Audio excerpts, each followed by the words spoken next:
ঘাট ধাক্কা দিয়ে কাকসি ডাইন থেকে আমাকে বের করে দিল। আমি গিয়েছিলাম গোপালগঞ্জে কাকসি ডাইনে কাকসি খাওয়ার জন্য, আর এখান থেকে মালিক আমাকে ঘাট ধাক্কা দিয়ে বের করে দিল। এই কাজটি করলে যে আমাকে বের করে দিবে এটা আসলে আমি বুঝতে পারিনি, তাই আমাকে কাকসি ডাইনের মালিক ঘাট ধাক্কা দিয়ে কাকসি ডাইন থেকে বের করে দিল। যে আমি মালিকের কি ক্ষতি করলাম যে কাকসি ডাইনের মালিক আমাকে বের করে দিতে বাধ্য হলো, আর আমি এমন কি কাজটি করছিলাম এটা জানতে ভিডিওটি সম্পূর্ণ দেখুন।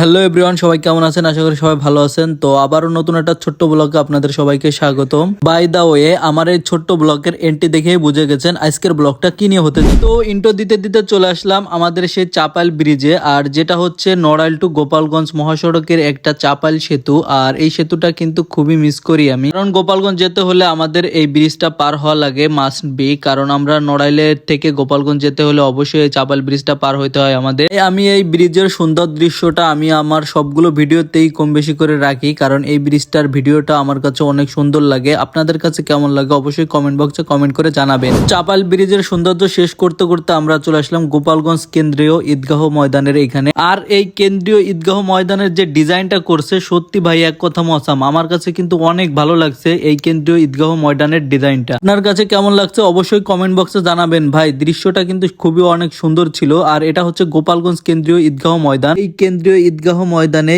ঈদের নামাজ পড়ার ইচ্ছা আছে, বাকিটা আল্লাহর হাতে। বেঁচে থাকলে ইনশাল্লাহ পড়বো। আর আপনাদের কে কে পড়ার ইচ্ছা আছে অবশ্যই কমেন্ট বক্সে জানাবেন। বলতে বলতে চলে আসলাম গোপালগঞ্জ স্টেডিয়ামের নিচে গৌরঙ্গ মোটরসে। আর বাইকটা এখানে একটু কাজ করাতে হবে, তাই আমি এটা করানোর জন্য গৌরঙ্গ মোটরসে চলে আসলাম। আমি বেশিরভাগ এইখান থেকেই কাজ করাই। আপনারা কে কে গাড়ির কাজ করান এখান থেকে অবশ্যই কমেন্ট বক্সে জানাবেন। বাইকের কাজ শেষ করে আমি চলে আসলাম কাকসি ডাইনে কাকসি খাওয়ার জন্য। এটা হচ্ছে গোপালগঞ্জ ব্রাঞ্চ। যারা এখনো গোপালগঞ্জ কাকসি ডাইনের লোকেশন জানেন না তাদের জন্য জানাতে চাই, এটা হচ্ছে পোস্ট অফিস গলির রোডের সামনে দিয়ে বাম হাতে চলে আসবেন মডেল স্কুল রোডের দিকে। এখানে আসলে আপনি বড় করে লেখা দেখবেন সাইনবোর্ড, আর এখান দিয়ে আপনি দোতলায় প্রবেশ করবেন। আর দোতলায় প্রবেশ করলে আপনি পেয়ে যাবেন কাকসি ডাইন। তো আপনাদের লোকেশন বলতে বলতে আমি কিন্তু লাইভে আপনাদের মাঝে উঠে দেখাচ্ছি। এই হচ্ছে দোতলায়, আপনি দোতলায় এখানে চলে আসবেন। এর দোতলাই হচ্ছে মূলত কাকসি ডাইনের যে ব্রাঞ্চটা। এখানে এই যে দেখেন ওয়েলকাম টু কাকসি ডাইন লেখা আছে, আপনি চাইলে এখান থেকে ছবি উঠাইতে পারবেন। ছবি না তুলে আমি চলে আসলাম ভিতরের পরিবেশটা আমি আপনাদেরকে দেখাই। এই সুন্দর জায়গাটা দেখেন, কাকসি ডাইনের ভিতরে আসলে আপনি এরকম ডিজাইনের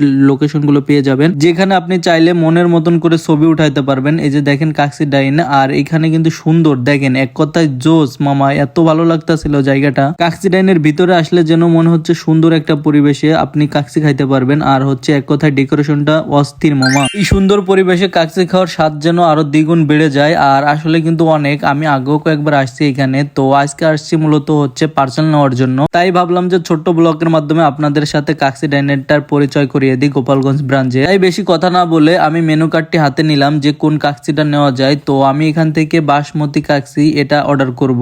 এই কাকসিটা হচ্ছে দামে সস্তা ভরায় আত্মা, মাত্র প্লেট মাত্র হচ্ছে 320 টাকা করে। তাই আমি ওর 3টা প্লেট অর্ডার করলাম। আর অর্ডার করার পরে আমাকে বললো একটু লেট হবে, বসো। তাই আমি এখানে বসে আছি, আর আমি আপনাদের কাকসি ডাইনের সুন্দর পরিবেশটা দেখাচ্ছি যে আসলে এরকম পরিবেশে খাওয়ার মজাই অন্যরকম। ওয়েট করতে করতে অবশেষে চলে আসলো পার্সেল। আর আমি হচ্ছে 4টা কাকসি পার্সেল অর্ডার করছিলাম, এই 2 প্যাকেটে 4টা কাকসি দিছে আমাকে। তো পার্সেল গুলো কিন্তু সুন্দর করে দিয়েছে, যে দেখেন আমি আপনাদের দেখাই, শসা আর হচ্ছে 4টা পার্সেল দিছে। ক্যাশ কাউন্টারে আমি বিলটা পে করে দিব। আমার হচ্ছে 4টা পার্সেল ছিল, 4টা একটা হচ্ছে 320 টাকা করে, 4টা হচ্ছে আপনার 1280 টাকা নিছে। তো বিল হয়েছিল 1280 টাকা। আর 1280 টাকা রেখে আমাকে এই যে 220 টাকা ব্যাক করে দিয়েছিল, কারণ 1280 টাকা পেইড আর আমি দিয়েছিলাম 1500 টাকা। গোপালগঞ্জ ব্রাঞ্চ থেকে কে কে কাকসি ডাইন থেকে কাকসি খাইছেন অবশ্যই কমেন্ট বক্সে জানাবেন। তাই আমি দেরি না করে আমি এখন চলে যাব বাসায়। তাই পার্সেলটা নিয়ে আমি যে তাড়াহুড়া করে বেরিয়ে পড়লাম, কারণ আমি আসছি অনেক সময়। আর এই পার্সেলটা নিয়ে আমার বাসায় যেতে হবে, কারণ বাসায় একটা ট্রিট আছে।